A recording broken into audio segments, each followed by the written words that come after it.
Merry meet. Thank you so much for joining me today. We are working a psalm spell today, and today we are working on Psalm number 59.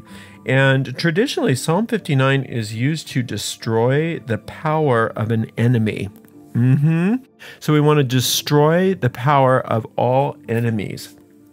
So we don't do that by destroying people, but we do destroy all power to harm us. Okay, so a lot of the power of the enemies really originate within our own minds, and that's where we focus the bulk of our work. But we will notice that the power that our so-called enemies in the world have against us then becomes quite diminished. All right. And the way we work these psalm spells is quite simple and extremely powerful. We take the psalm in question, this being Psalm 59, and we read it aloud all the way through once without stopping, and we call this an incantation. And the second step of this formula is to go back through that same psalm and to consider each verse one by one, and to dig and find hidden occult meanings within each of those verses and apply those hidden occult meanings to the purpose at hand. And through this methodical digging, searching, finding, and application, we are in a very real sense taking these magical seeds that we find and planting them deeply in our minds, where they take root and grow and they bear real fruit after their kind. And this is the essence of psalm magic. And that's what we're going to do right now together with Psalm number 59.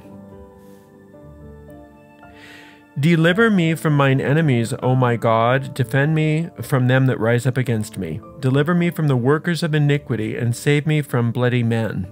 For lo, they lie in wait for my soul. The mighty are gathered against me. Not for my transgression, nor for my sin, O Lord.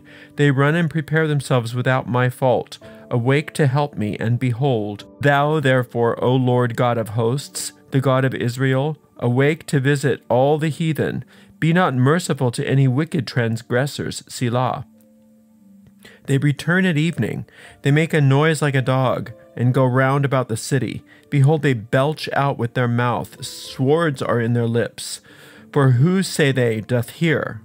But thou, O Lord, shalt laugh at them. Thou shalt have all the heathen in derision. Because of his strength will I wait upon thee, for God is my defense. The God of my mercy shall prevent me. God shall let me see my desire upon mine enemies.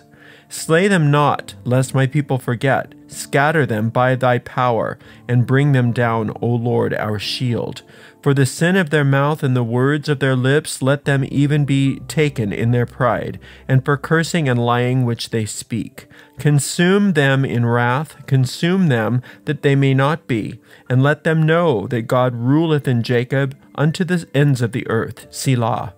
And at evening let them return, and let them make a noise like a dog, and go round about the city. Let them wander up and down for meat, and grudge if they be not satisfied. But I will sing of thy power, yea, I will sing aloud of thy mercy in the morning, for thou hast been my defense and refuge in the day of my trouble. Unto thee, O my strength, will I sing, for God is my defense, and the God of my mercy.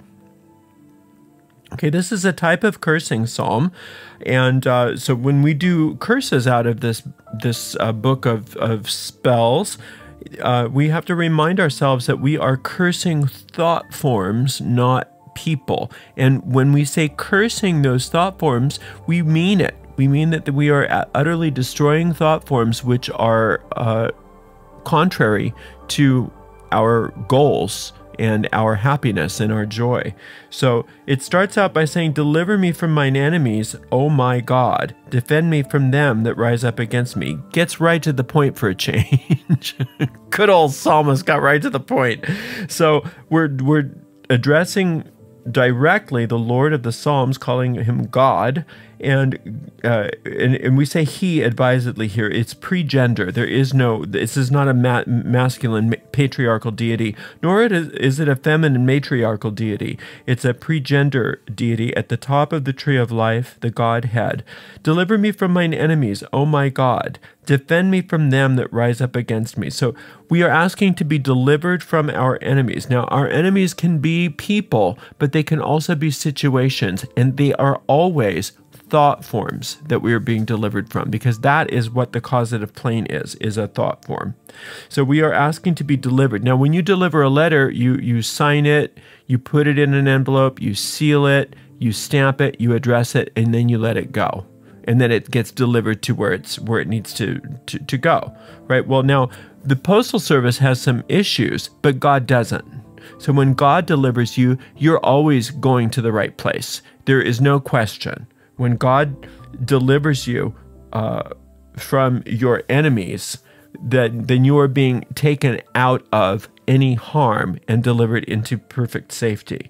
Defend me from them that rise up against me. Now, who's rising up against you? Well, you may have enemies in the mortal world rising up against you, yes, but those are a reflection of something else, because the real world is actually the mental world, and the mental world is the world of thought forms, and the thought forms are the source of enemies that rise up against you in anything in the mortal world. So that is what we are dealing with here, is we are being defended from the source of all enemies. And then, therefore, the enemies in the mortal world also are taken care of. Deliver me from the workers of iniquity, and save me from bloody men. Okay, so workers of iniquity are those thought forms that are self-destructive. They're always conspiring against ourselves, always trying to find ways to put a wrench in things, because the point of those thought forms are to prove to you that you are separate from your good and that you're all alone in the world. And that is, those are lies. You are not separate from your good, nor are you all alone in the world. You are one with your Creator, and you always have been, you remain so now, and you always will be, and you are always perfectly safe. But in our experience here, things can be very different. So to be delivered from the workers of iniquity are to be delivered from those thought forms which conspire against you, and save me from bloody men. Bloody men are bloody men are those in the mortal world would be those kind of warrior types that are always attacking you, that are coming after you, that are coming after for blood. But really, what are they inside your mind? They are forms that attack. They are thought forms that are there to attack. So the opposite of attack is defense. So you don't defend yourself, you let God defend yourself. Because if you start defending yourself, then you are actually attacking. They're the same thing in the mind. So when it says, "Oh God, defend me from them that rise up against me," that's your defense, not you. You don't know how to defend yourself. For lo, they hide in wait for my soul. The mighty are gathered against me. So they're waiting for your soul, these thought forms. Now, what are they trying to do? Well, they think those thought forms have this lie. They are part of this major lie that you're separate from your good, and therefore they want to destroy your soul, because that can prove that you are separate, that can prove that you are vulnerable, that can prove that you're nothing. And that's what the idea of the ego that we have is a thought habit. It's a big thought form that we have been habituated to, into thinking that we're separate from our source, we're separate from our good, that we're all alone, and that we're different, then we're special. We're special. And the only way to show that you're special from the way you were created, because you were created as perfection. So the only way to show that you're special and separate from absolute perfection is to show how imperfect and bad you are. And so those thought forms are out to get you. They really are, because they're just doing their job. But the big joke of the universe is you're the one that sicked them on yourself. You're the one that created them. And so now you're asking for help to uncreate those. Okay. For lo, they lie in wait for my soul. The mighty are gathered against me. So remember that the mighty are who you are. So it's your own might used against yourself. That's what your ego mind is. It's your own amazing God-like powers used against yourself. So the mighty are gathered against me, not for my transgression, nor for my sin, O Lord. Yeah, because you can't sin. You can't transgress. You can't. So they're just out to get you just for no reason, for no good reason. Now, they'll build up all kinds of stories about you, and you know how that works. There's all kinds of reasons that you give yourself why you're not good enough, and why you don't deserve this, or why you deserve to be punished, or why you don't deserve to be happy. I'm sure that you can come up with any number of reasons why you have these things happening to you, but all of it is a lie. So there is no transgression and there is no sin. Just remind yourself of that. You never sinned, you never transgressed. You could have appeared to in this drama, in this world. It could seem like you did. In this world of separation, which is a big old hallucination and nightmare, yeah, you could have transgressed. But in the reality of life, you don't live in this world. You live in a world that is filled with peace, filled with love, filled with joy, and you are safely asleep right there, connected with your own Creator. And you've been there since the beginning of time, and you will stay there. And there's nothing you or anybody can do to undo the good that God did for you. The way that you were created, but you have free will. So God will not come in and change things, because they gave you free will. So if you decide to use your mind like this, God just sits waiting patiently until you wake up, and that's what we're doing with these Psalms. They run and prepare themselves without my fault. Awake to help me, and behold. So when we say that these thought forms are running and preparing themselves without your fault, that's a very real thing. You did nothing wrong. You have no reason to punish yourself like you're doing. But you do, and then these are such sly thought forms because you're so amazing, you're so brilliant. So when you create a thought form, you really create a thought form. Not only do they wait to hurt you for no good reason, and you don't deserve it, but they convince you that you do deserve it.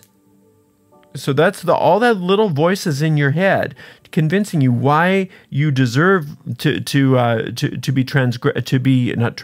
be attacked like this, you know, and then we believe it. And then we believe it. And then we have experiences in the world where we do have so-called real enemies coming up against us. But we have to remember where that started. It started within our own ego. Thou therefore, O Lord God of hosts, the God of Israel, awake to visit all the heathen. Now, who are all the heathen? All the heathen in your mind are all your errant thought forms. Now, not all of these thought forms understand what they're doing. A lot of them were just created by your ego to create chaos and confusion. They don't understand what's going on.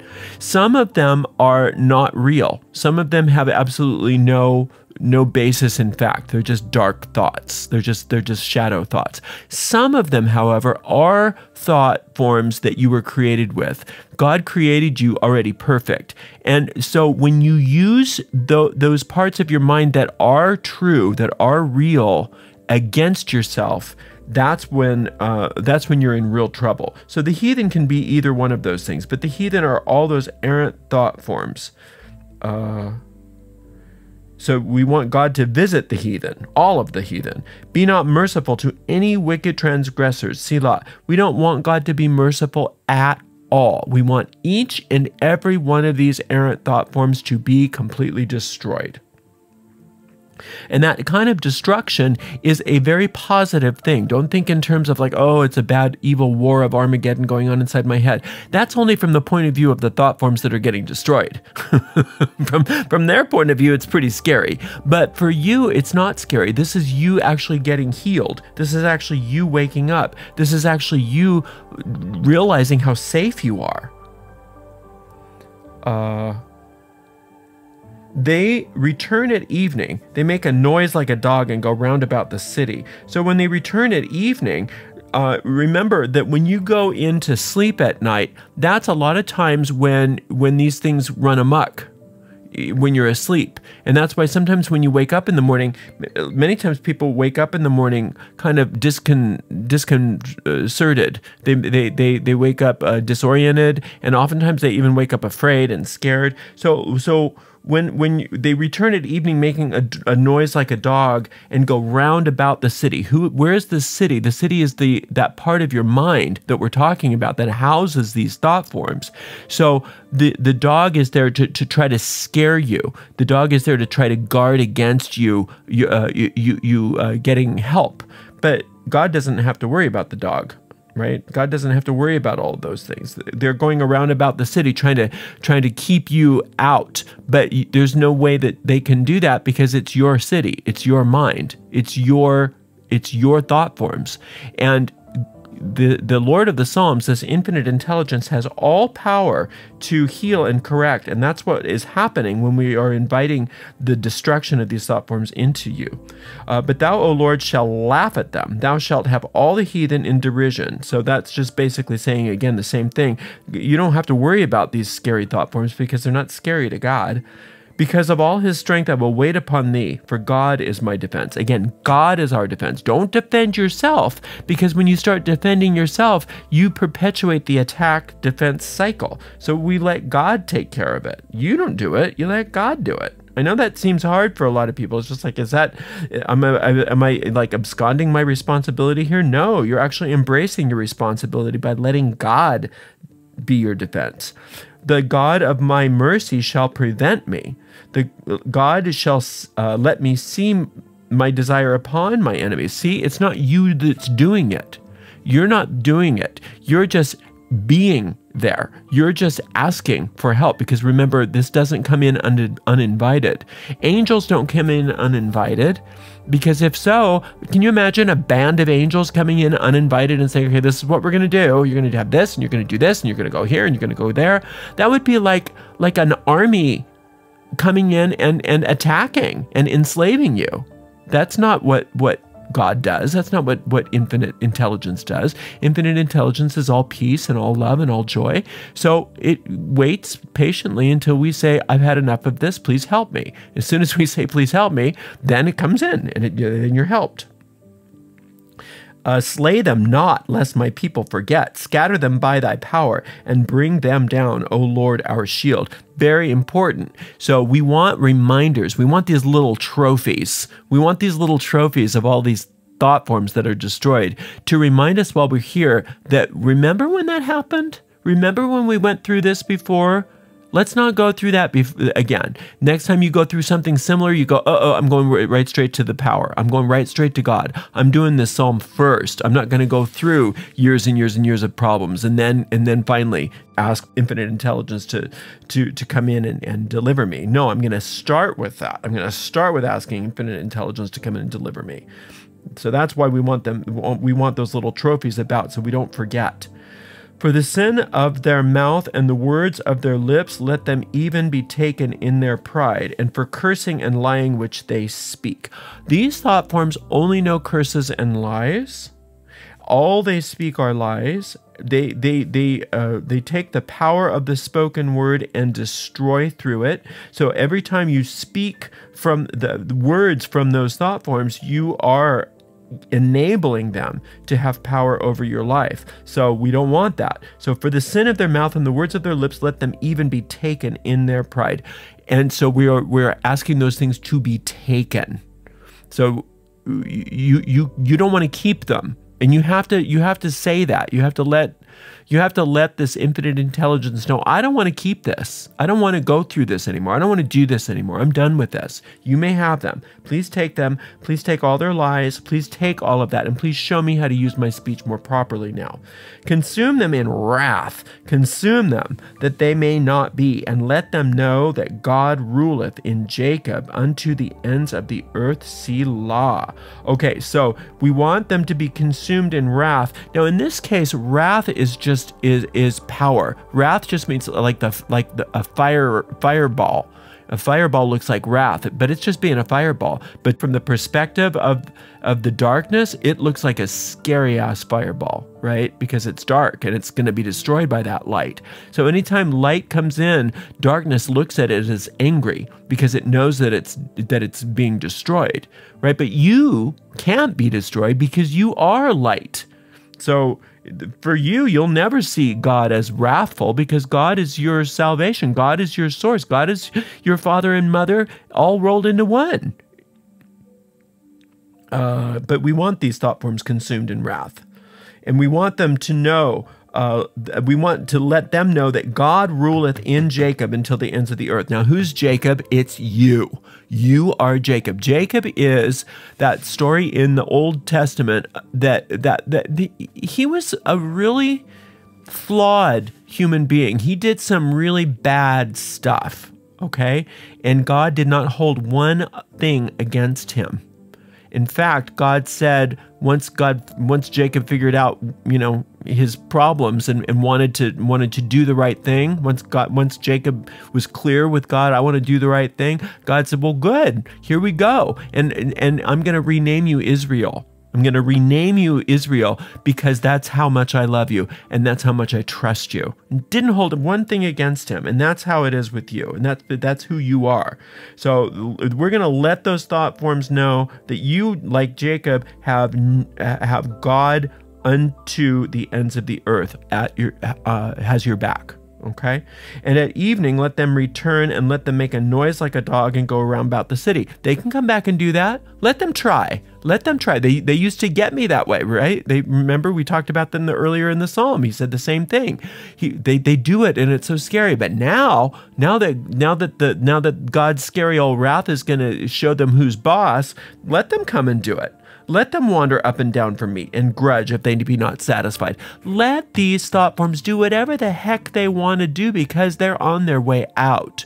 So that's that sort of lag time. Sometimes you do a spell to quiet these things or to destroy these thought forms, and then they still are there after you're done with it.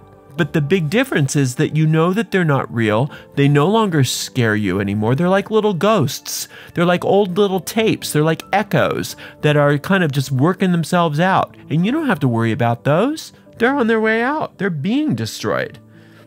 But I will sing of thy power. So when those things happen, this is what you do. I will sing of thy power. Yea, I will sing aloud of thy mercy in the morning. For thou hast been my defense and refuge in the day of trouble. Okay, so this is what we do is we remember, oh, so I have old memories, I have old ideas, I have old habits that keep coming up. Who cares? They have no power over me because I will sing of the power of infinite intelligence, and I'm going to sing aloud of the mercy in the morning. So when you wake up, rather than being so upset or so scared or anything like you used to be, no, now the first thing you think of is mercy. You think of mercy, and mercy is that eighth sphere on the tree of life. I'm sorry, the fourth sphere on the tree of life that's ruled by Jupiter, and that means that Jupiter is 4, and that means organization. That you put things in order. That means that in the morning, instead of being all upset about things or afraid of things, no, you're going to do what's in front of you to do. You're going to do A, then you're going to do B, then you're going to do C, and you're going to be guided and directed every step of the way from this power. And you're going to remember that because of the work that you're doing, that this infinite intelligence has been your defense and refuge in your day of trouble, and you have nothing to worry about. Unto thee, O my strength, will I sing, for God is my defense. God is my defense. You have to remind yourself of that. If there's a takeaway that you want to take out of this psalm and remind yourself as a mantra, this is a good one. God is my defense. That way, whenever you're trying to fix something, whenever you're trying to defend yourself from something, whenever you're trying to come up with a bright idea, remind yourself, no, God is my defense. And therefore, I'm open to being shown. I'm open to the great ideas that are coming in for me, but I don't have to figure it out. I don't have to figure it out on my own. I don't have to make a decision all by myself. No, God is my defense. I'm not here to do this by myself. I'm here to ask for help. And the God of my mercy. So the God of my mercy, again, the God of my mercy is that sphere number 4. There is mercy. And it doesn't mean that there's nothing for you to do, but you're going to do what's in front of you to do. And you're going to put things in order, one thing at a time, as you get direction from on high. No longer are you trying to figure everything out by yourself. In fact, you're trying to figure out nothing. You're not trying to defend yourself in any way, because who's your defense? God is my defense. All right, and this is how we work the psalm. Just keep coming back to this again and again, and you're going to watch those enemies to be destroyed in front of your very, very eyes. Thank you so much for working with me today. I can't wait to work with you again. And until next time, blessed be.